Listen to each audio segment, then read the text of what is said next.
தெய்வமான பகவான் ஸ்ரீகிருஷ்ணன் மற்றும் ஹிந்து ஜனஜாகிருதி சமிதியின் ஊற்றுக்கடாக விளங்கும் பராத்பரகுரு டாக்டர் ஜெயந்த பாலாஜி அவர்கள் ஆகியோரின் சரணங்களை நமஸ்காரம் செய்து இன்றைய தர்ம சத்சங்கத்தை ஆரம்பிக்கலாம். நம்ம இந்த ஆங்கிலேய புத்தாண்டு மற்றும் நம்முடைய பாரதிய சித்திரை மாதம் முதல் நாள் புத்தாண்டு அது பற்றிய வித்தியாசங்களை பார்த்தோம். அதாவது ஆங்கிலேய புத்தாண்டை ஏன் கொண்டாடக்கூடாது அப்படின்ற பல விஷயங்களை பார்த்தோம். இன்றைக்கு அதனுடைய தொடர்ச்சியாக நாம நம்ம சித்திரை புத்தாண்டு ஏன் கொண்டாட வேண்டும், அதற்கான காரணங்கள் என்ன, இது போன்ற பல விஷயங்களை நம்ம தெரிந்து கொள்ள இருக்கிறோம். புராதன இந்து காலக்கணக்கினுடைய மேன்மையை பற்றியும் நம்ம இதற்கு முந்தைய சத்சங்கத்துல தெரிந்து கொண்டோம். அதோட கிறிஸ்துவ கால கணக்கு எவ்வளவு அபூர்ணமானது, தவறானது அப்படின்னு அதை பத்தியும் நம்ம தெரிந்து கொண்டோம். இன்றைக்கு நாம 31 டிசம்பருக்கு பதிலாக சித்திரை சுக்லபக்ஷ பிரதமை, அது சித்திரை மாதம் முதல் நாள், அது புது வருடமாக ஏன் கொண்டாட வேண்டும் என்பது பற்றி நம்ம இன்றைக்கு விரிவாக தெரிந்து கொள்ள இருக்கிறோம். முதல் கேள்வி 31 டிசம்பர் இரவு அன்று புது வருடம் கொண்டாடுறது, அதுவே சித்திரை முதல் நாள் அன்று புது வருடம் கொண்டாடுறது, இவற்றில் உள்ள வித்தியாசம் என்ன, அது முதல்ல நம்ம தெரிந்து கொள்ளலாம். ஏன்னா இன்றைக்கு நம்ம பாரதத்துல பார்த்தோம்னா 31 டிசம்பர் நள்ளிரவு அந்த புது வருடம் பெரிய அளவுல ஒரு அமளி துறையா ஒரு தூம்தாம்னு கொண்டாடக்கூடிய ஒரு வழக்கம் ஏற்பட்டுள்ளது.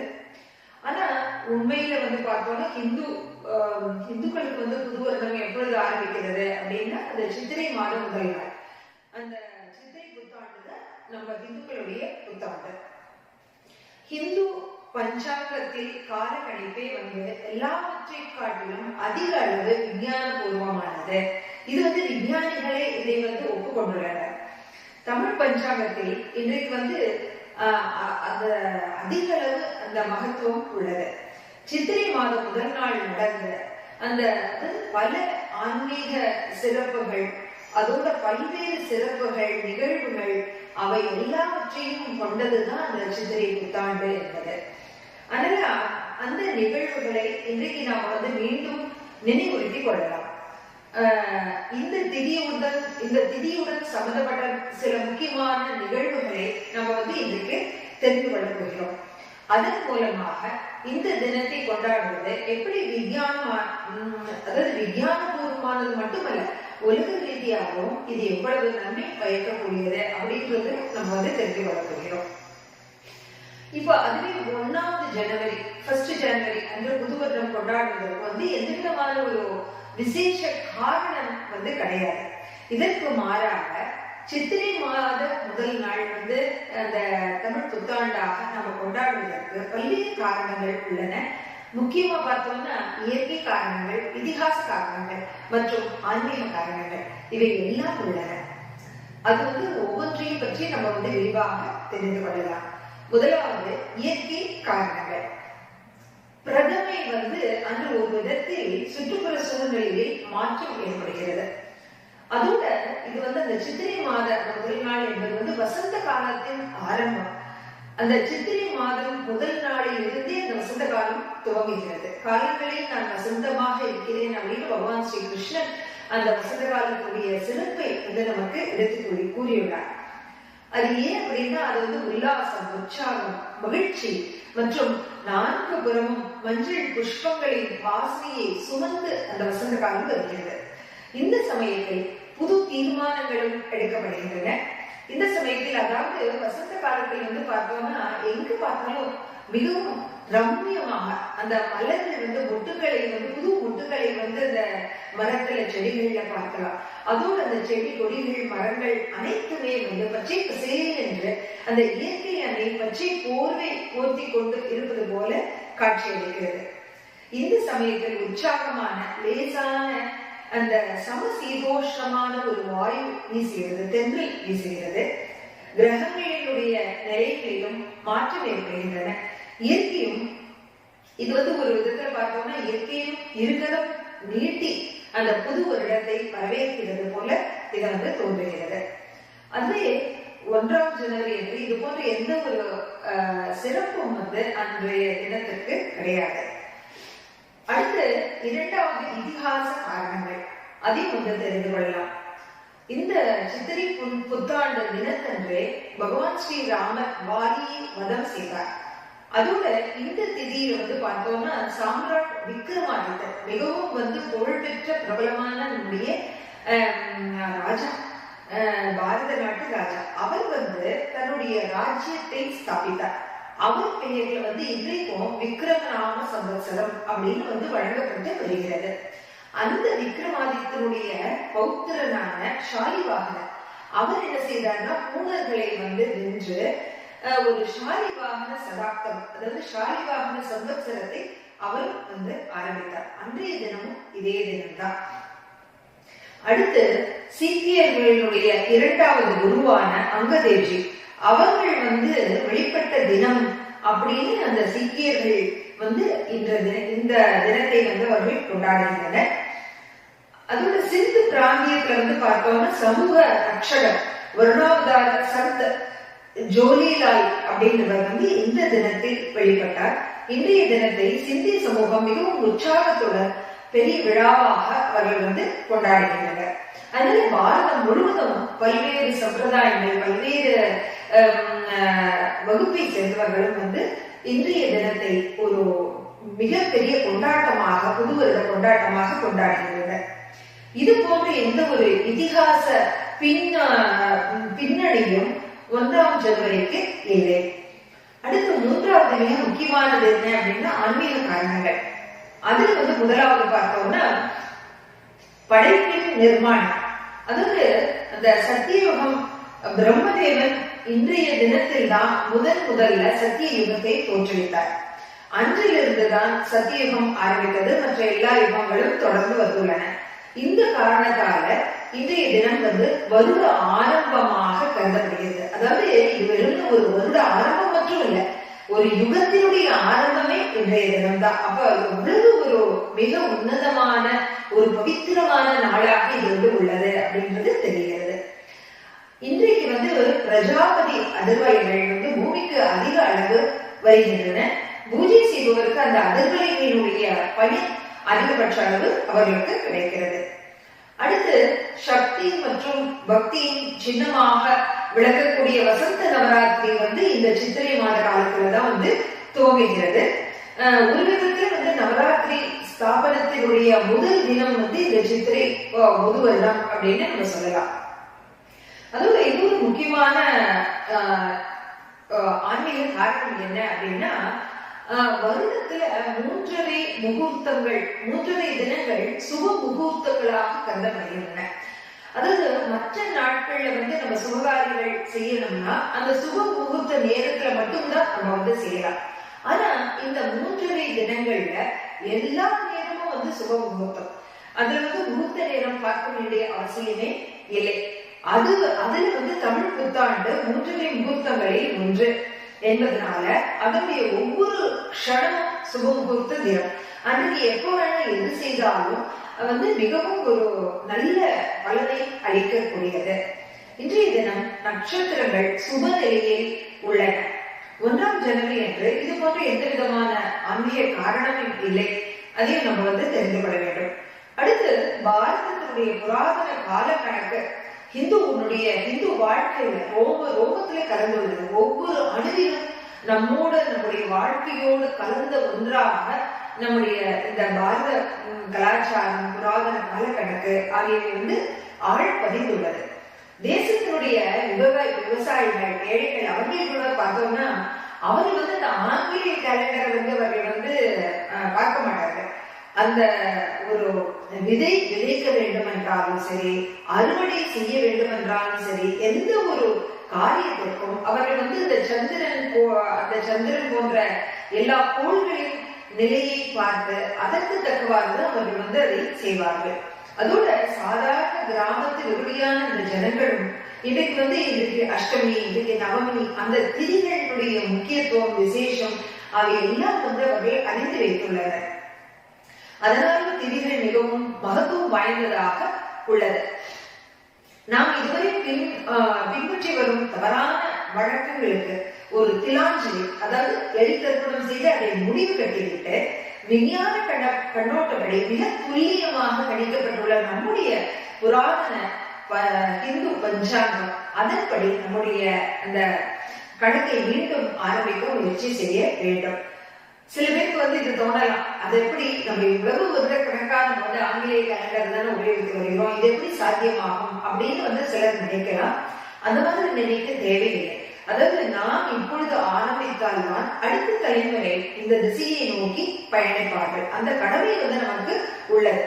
அதற்காக நாம் ஒவ்வொருவரும் இன்றிலிருந்தே முயற்சிக்க வேண்டும். அடுத்த ஒரு கேள்வி இந்து புது வருடம் மற்றும் ஆங்கில புது வருடம் இவற்றிற்குள்ள ஒரு வித்தியாசம் என்ன, கொண்டாடுவதில் அந்த கொண்டாடும் வழக்கம் அதுல இருக்கக்கூடிய அந்த வேதங்கள் என்ன, அதையும் நம்ம அதை தெரிந்து கொள்ளும் பொழுதும் நமக்கு நம்முடைய புராதன பாரதிய கொண்டாட்டங்கள் எவ்வளவு சிறப்பானது அப்படின்றது தெரிய வரும். இப்ப இந்த இவ்விரண்டையும் கொண்டாடுவதில் மிகப்பெரிய வித்தியாசம் உள்ளது. இன்றைய தினம் அந்த நம்ம சித்திரை புத்தாண்டு பொழுது இந்து வீடுகளில் நவராத்திரி ஆரம்ப காலத்தில் கலச ஸ்தாபனம் செய்யப்படுகிறது. வீடுகளில் இந்த கொடிகள் பதாகைகள் ஏற்றப்படுகின்றன.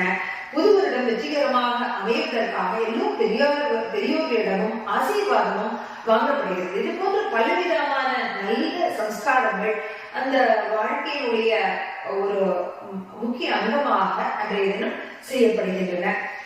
அதோட மக்கள் அந்த வசந்த நவராத்திரி காலத்துல, அதாவது சித்திரை புத்தாண்டு ஆரம்பித்து அந்த வசந்த நவராத்திரி 9 நாட்களும் பலரும் வெறும் பழங்களையே ஆகாரமாக கொள்ளும் வழக்கமும் உள்ளது. அதாவது விரதம் இருந்து தாயை ஆராதனை செய்து புண்ணிய பலன் பெறுகின்றனர். அதுவே ஆங்கில புது வருடம் முழுவதும் பார்த்தோம்னா மேற்கத்திய கலாச்சாரத்தால் அது நிரம்பியுள்ளது. இன்றைய தினம் நவீன நாகரிகம் ஒழுக்கமற்ற தன்மை அவற்றை தான் அது கற்றுத் தருகிறது. அதோட ஆங்கில புது வருட தினத்தில் பார்த்தோம்னா இது நம்ம ஸ்டாட்டிஸ்டிக்ஸ் அந்த உண்மை நம்ம கையில இருக்கு. அதாவது மது வியாபாரம் மிக அதிகபட்ச அளவு நடக்கிறது அப்படின்றது தெரிய வருகிறது. அது என்ன அப்படின்னா முக்கியமா நம்முடைய இளைய சமுதாயத்தினரை மிகவும் பாதிக்கிறது. அவர்களுக்கு அழிவு பாதையை நோக்கி அவர்களை செல்ல வைக்கிறது. இந்து புது வருடத்தில் இது போன்ற எந்த விதமான முறைகள் இடமில்லை. நல்ல சம்ஸ்காரங்கள், நல்ல விதமான பழக்க வழக்கங்களை கொண்டிருப்பதுதான் நம்முடைய இந்து புது வருடம். அதுவே ஆங்கில புது வருடத்தில் காணப்படும் அந்த உற்சாகம் அதனுடைய ஒரு காரணம் என்ன அப்படின்னு பார்த்தோம்னா இந்த குளோபலைசேஷன், அதாவது உலகமயமாக்குதல், அதோட தாராளமயமாக்குதல், அதனுடைய ஒரு பரிணாமம் தான் அந்த மேலோட்டமான ஒரு உற்சாகம், அந்த ஊக்கம் காணப்படுகிறது.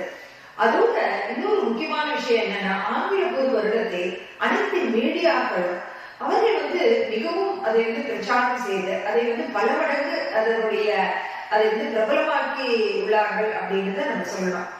அது முக்கியமா தன்னிச்சை கேளிக்கைகளில் ஈடுபடக்கூடிய ஒரு நாடாகவே அது கருதப்படுகிறது. மக்கள் ஒன்று சேர்ந்து குடிப்பது, உமாளம் அளிப்பது, ஒழுங்கீனமான செயல்களில் ஈடுபடுவது ஆகியவையும் அன்றைக்கு நடக்கின்றன. இந்த தினத்தை பெரும் கம்பெனிகள் அவர்களுடைய பொருட்களை அதிக அளவு விற்பனை செய்வதற்கும் விளம்பரம் செய்வதற்கும் இன்றைய தினத்தை உபயோகப்படுத்துகின்றனர். அதாவது கமர்ஷியல் யூஸ் அதுதான் அதிக அளவு. அதற்கு எந்த விதமான ஒரு ஆன்மீக முக்கியத்துவமோ இல்ல மற்ற இதிகாச முக்கியத்துவமோ இல்ல இயற்கை முக்கியத்துவமோ இல்லாமல் ஒரு விளம்பர முக்கியத்துவம், ஒரு மேலோட்டமான பொழுதுபோக்கு அம்சம், கேளிக்கை அம்சம், இது போன்ற விஷயங்கள் தான் அது நிறைய காணப்படுகின்றன. அதுவே இந்து புது வருட ஆரம்பத்தில் மா துர்காவுடைய நவ ரூபங்களை ஆராதனை செய்யும் முகமாக அந்த பெண்களை போற்ற வேண்டும் என்ற ஒரு விஷயம் கற்றுத்தரப்படுகிறது. அதுவே ஆங்கில புத்தாண்டில் பார்த்தோம்னா நம்ம பார்க்கக்கூடிய அனைத்து விளம்பரங்களையும் அந்த பெண் என்பவள் ஒரு போக பொருளாக, ஒரு கேளிக்கை பொருளாகவே உபயோகப்படுத்துகிறாள். அது நம்ம மறுக்க முடியாது. இதிலிருந்தும் இந்த இரு பாரம்பரியங்களில் உள்ள அந்த வித்தியாசம் தெள்ள தெளிவாக நமக்கு தெரிகிறது. அடுத்து இறுதியா இது சம்பந்தமாக இன்றைய இளைய சமுதாயத்தினருக்கு என்ன சொல்ல விரும்புகிறீர்கள் அப்படின்ற கேள்வியோடு முடித்துக் கொள்ளலாம். உண்மையை 31வது டிசம்பரை கொண்டாடுவது வந்து மேற்கத்திய கலாச்சாரத்தினுடைய ஒரு அங்கம். ஆனா தற்போது என்ன ஒரு துரதிருஷ்டவசம்னா, இந்துக்களுக்கு வந்து இது தங்களுடைய பண்டிகை என்றே வந்து நினைத்து அதை முழுவதுமாக அவர்கள் வந்து கொண்டாட ஆரம்பித்தனர். அதனால அதை வந்து மிகவும் ஒரு ஆடம்பரமாக கொண்டாடக்கூடிய ஒரு வழக்கமும் இன்றைக்கு ஏற்பட்டுள்ளது. அதாவது முன்கூட்டியே அந்த ஆங்கில புத்தாண்டுக்கு என்னென்ன செய்ய வேண்டும், என்னென்ன வாங்க வேண்டும், எந்த ஹோட்டலுக்கு செல்ல வேண்டும், அப்புறம் வந்து வெளியில வந்து சுற்றுலா பயணம் எப்படி மேற்கொள்ள வேண்டும், இது போன்ற பல திட்டங்களை வந்து வெகு உற்சாகமாக தேடுகின்றனர். தற்பொழுது இந்த கொரோனா அபாயம் இருப்பதனால இது வந்து ஓரளவு குறைந்துள்ளது அப்படின்னு நம்ம சொல்லலாம். இதுல முக்கியமா என்னன்னா, நகரங்கள்ல மட்டும் இல்லை, பல கிராமங்கள்லயும், அதாவது மின்சார வசதி கூட இல்லாத, தண்ணி வசதி இல்லாத கிராமங்கள்ல கூட இந்த ஒரு மீடியாக்கள்னால இந்த ஆங்கில புத்தாண்டை கொண்டாடும் ஒரு வழக்கம் வந்து அங்கேயும் பிரபலமாகி உள்ளது அப்படின்றது தெரிய வருகிறது. நாம் வந்து மேற்கத்திய வழக்கத்தை கண்மூடித்தனமாக பின்பற்றி நம்முடைய உன்னத கலாச்சாரத்தை வந்து கலாச்சாரத்திற்கு மிகப்பெரிய களங்கத்தை இதன் மூலமாக விளைவிக்கிறோம். நம்முடைய இளைய தலைமுறையினரிடம் மேற்கத்திய கலாச்சாரம் பற்றிய சம்ஸ்காரத்தை ஏற்படுத்தி அவர்களை வந்து ஒரு போகத்தில் மூழ்கக்கூடிய ஒரு சமூகமாக நம்ம வந்து மாற்றுகிறோம். இது பற்றிய கவலையும் வந்து இந்துக்களிடம் இருப்பதில்லை, அதையும் வந்து நம்மளால பார்க்க முடிகிறது. இதுல இன்னொரு ரொம்ப ஆழ்ந்த ஒரு முக்கியமான விஷயம் என்ன அப்படின்னா, எப்பொழுது ஒருவர் வந்து மதம் மாறுகிறாரோ அப்போது அவர் வந்து என்ன செய்கிறார், அந்த புதிய மதத்தினுடைய அனைத்து பண்டிகைகளையும் கொண்டாட ஆரம்பிக்கிறார். அதுபோன்று அவருடைய மதத்தை சடங்குகள், வழக்கங்கள் அனைத்தையும் பின்பற்ற ஆரம்பிக்கிறார். அதே போல நாமும் வந்து நம்முடைய தர்மப்படி நடக்காமல் மற்றவர்களுடைய மதத்தை அனுசரித்து அந்த 31ஆம் தேதி டிசம்பர் நள்ளிரவு அந்த புத்தாண்டை கொண்டாடுவது என்பது அன்றைக்கு ஒரு நாளைக்கு வந்து மதமாற்றம் நம்ம செய்து கொள்கிறோம். அதற்கு ஒப்பானது அவ்வளவு ஒரு ஆழ்ந்த தாக்கத்தை அது வந்து ஏற்படுத்துகிறது என்பதை வந்து நம்ம சிந்தனை செய்ய வேண்டும். அதோட நம்முடைய தர்மத்தை, நம்முடைய உன்னத கலாச்சாரத்தை, தர்மத்தை கைவிட்டு விட்டு மேற்கத்திய இது போன்ற கண்மூடித்தனமாக பின்பற்றுவது என்பது மிகப்பெரிய பாவத்திற்குரிய செயல். அதுவும் வந்து பல இந்துக்களுக்கு வந்து தெரிவதில்லை. அவர்கள் வந்து இதனால என்ன தவறு அப்படின்ற ஒரு கண்ணோட்டத்தோட இதை வந்து செய்கிறார்கள். அதனால இந்துக்களிடையே ஒரு ஆழ்ந்த விழிப்புணர்வை ஏற்படுத்த வேண்டியது மிகவும் அவசியமாகிறது. முக்கியமாக அவர்களுக்கு வந்து தர்ம போதனை, ஏன் சித்திரை புத்தாண்டுல வந்து எவ்வளவு முக்கியத்துவம் உள்ளது, அது இயற்கை காரணம், இதிகாச காரணம், ஆன்மீக காரணம், இது போன்ற பல காரணங்களை கொண்ட ஒரு முக்கியமான நாள் தான் வந்து சித்திரை புத்தாண்டு. அதுபோல எந்த விதமான ஒரு முக்கியத்துவமும் இல்லாததுதான் அந்த 1ஆம் ஜனவரி, 31வது டிசம்பர் போன்ற விஷயங்கள். அதை வந்து நம்ம தர்ம போதனையின் மூலமாக அனைத்து இந்துக்களுக்கும் எடுத்துக் கூற வேண்டியது நம்முடைய கடமையாகிறது. இந்து தர்மத்தை கூறியுள்ளபடி நம்ம வந்து ஒவ்வொரு சுப காரியமும் எப்படி செய்கிறோம், அதாவது பிரம்ம முகூர்த்தத்துல விடிய காலையில் எழுந்து ஸ்நானம் குளித்து விட்டு நல்ல புதிய ஆடைகளை உடுத்தி கொண்டு அலங்காரம் செய்து கொண்டு தார்மீக விதிகளை கடைபிடித்து இது போன்ற சாத்வீக உணவை பிரசாதமாக செய்து இது போன்று நம்ம வந்து கொண்டாடுகிறோம். இதன் மூலமாக என்ன ஆகுது, அந்த நம் மீதும் அந்த சுற்றுப்புற சூழல் மீதும் மிகவும் சாத்வீகமான ஒரு பரிணாமம் ஏற்படுகிறது. அதுவே 31வது டிசம்பர் இரவு வந்து மதுவான அருந்தி கூத்தாடி ஒரு போக இயல்புடன் இரவை கழிப்பதால் நம்முடைய ஆழ்மனதில் சித்தத்தில் அந்த போகத்தில் மூழ்கக்கூடிய ஒரு சம்ஸ்காரமே வருகிறது. அதனால இது போன்ற அந்த தாமசீக காரியங்களை தாமசீக நேரமான நள்ளிரவில் செய்வதால நம்முடைய தாமசீக குணம் வந்து அதிகமாகிறது. அதே சித்திரை புத்தாண்டுல நம்முடைய சாத்வீக குணம் அதிகரிக்க செய்யக்கூடிய பல செயல்கள் அன்றைக்கு வந்து செய்யப்படுகின்றன. அது வந்து கவனிப்பதற்கு உரியது. இந்த விஷயங்களை பற்றிய ஞானம் இல்லாததாலும் தர்ம போதனை இல்லாததாலும் இந்த விஷயங்களுக்கு பலியாகி இன்றைய இளைய சமூகத்தினர் வந்து போகவாதிகளாக மாறுகின்றனர். இருந்தாலும் பெற்றோர்களுக்கு முக்கியமா இதை பற்றி கவலை இல்லாமல் இருப்பதுதான் வந்து மிக துரதிருஷ்டவசம் அப்படின்னு நம்ம சொல்லணும். அதாவது குழந்தைகளிடம் அவர்கள் வந்து நல்ல சம்ஸ்காரங்களை ஏற்படுத்தாவிட்டாலும் அந்த தீய சம்ஸ்காரங்களை அவர்கள் மனதில் பதிய விடாமல் அவர்கள் வந்து தடுக்க வேண்டியது பெற்றவர்களுடைய கடமையாகிறது. அதனால இன்றைய தினம் நம்ம தனிப்பட்ட முறையில் என்னென்ன செய்யலாம் அப்படின்னு பார்த்தோம்னா, முதலாவது 31வது டிசம்பர் அல்லது 1வது ஜனவரி அன்று எந்த இந்துவுக்கும் நம்ம புது வருட வாழ்த்தை அன்றைக்கு தெரிவிக்க வேண்டாம். ஏன்னா அன்றைக்கு நம்முடைய புத்தாண்டு இல்லை என்பதனால். இரண்டாவது, யாராவது இந்து உங்களுக்கு அது போன்ற அந்த புது வருட வாழ்த்து கூறினார், அது பற்றின விழிப்புணர்வை அவர்களுக்கு ஏற்படுத்தலாம். நல்ல முறையில் அவர்களுக்கு இந்த விஷயங்களை அவர்களுக்கு எடுத்து கூறலாம். அவருடைய தவறை சுட்டிக்காட்டி சித்திரை முதல் நாளே நம்முடைய புத்தாண்டு என்பதை அவர்களுக்கு எடுத்து வைக்கலாம். இது முழு தன்னம்பிக்கையோடு நாம் ஒவ்வொருவரும் செய்ய வேண்டும். மூன்றாவது, நம்முடைய உறவுகள் மற்றும் நண்பர்களுக்கு சித்திரை புத்தாண்டு என்பது நம்ம அந்த வாழ்த்து மடலை அனுப்பும் வழக்கத்தை மேற்கொள்ளலாம். அடுத்து, நம்முடைய சக ஊழியர்களுக்கு அதிகபட்ச அளவு எடுத்து வைத்து அவர்கள் செய்யக்கூடிய அந்த பாவத்தையும் தடுத்து நிறுத்துவதற்கு முயற்சி செய்யலாம். ஐந்தாவது, மிகவும் கவனமாக நம்ம கவனத்தில் கொள்ள வேண்டிய ஒரு விஷயம் என்ன அப்படின்னா, இந்து தர்மப்படி 31வது டிசம்பர் நள்ளிரவு அன்று அல்ல, சித்திரை மாத முதல் நாள் விடிய காலை தான் நம்முடைய புத்தாண்டு. அன்றைக்குதான் நம்முடைய புது வருடம் ஆரம்பமாகிறது.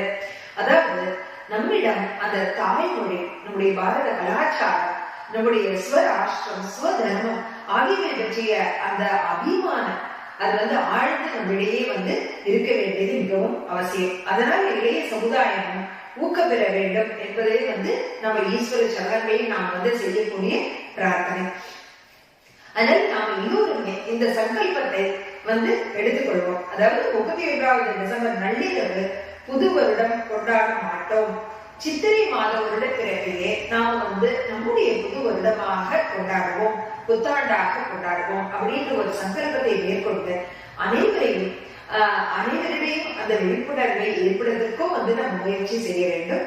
அதனால இவ்வளவு ஒரு உன்னதமான கலாச்சாரத்துல நம்ம பிறந்திருக்கோம். இவ்வளவு ஒரு உன்னதமான தர்ம காரியங்கள் நம்முடைய இந்து தர்மத்துல நமக்கு வழிகாட்டி நடத்தி செல்கின்றன. அதனால பகவான் ஸ்ரீ கிருஷ்ணனுடைய சரணங்களில் நம்ம நன்றி தெரிவித்து இன்றைய இந்த சத்சங்கத்தை நிறைவு செய்து கொள்ளலாம். நன்றி, வணக்கம்.